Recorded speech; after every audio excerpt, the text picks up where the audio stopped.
Io penso che vari a seconda del tipo di terapia che segui. Dipende dalla situazione specifica. Si lavora sempre sul lungo periodo. Penso dipenda anche dal problema che una persona ha, dall'aspetto economico. Penso 2 o 3 anni. 2 o 3 anni. Il mio sta durando molto.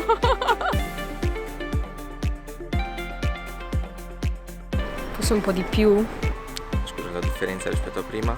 Penso che si misuri più sull'anno, sui 2 anni. Psicoterapia io penso che sia più lungo proprio perché Non so quale sia la differenza fra lo psicologo e lo psicoterapeuta. oltre al consulto, diciamo, al colloquio, ci sono anche delle terapie che vai a attuare.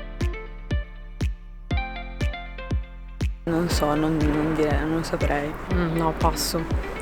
Costruttivista, non so se cognitivo-comportamentale sia. Il cognitivo comportamentale e Scuola sistemico familiare, cognitivo comportamentale, psicanalisi e transazionale. dinamico sostanzialmente questi.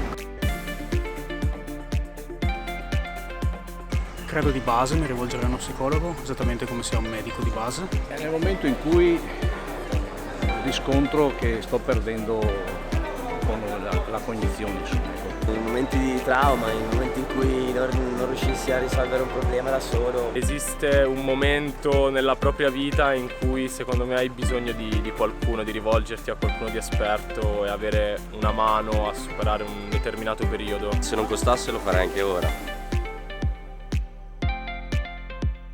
Questa è una domanda difficile. Tramite il telefonino su internet oppure guardando su Padova. Penso che come prima cosa guarderei online. Le pagine gialle dovrei trovare.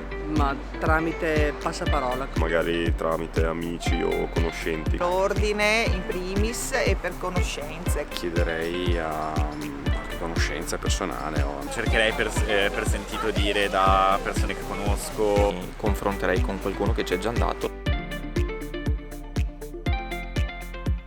Credo che se fossero problematiche sessuali preferirei un uomo. Una donna. Partirei con una donna molto probabilmente, però non saprei. Io ho scelto un uomo. Forse una donna, ma in realtà proverei entrambi. Personalmente mi è abbastanza indifferente. È indifferente.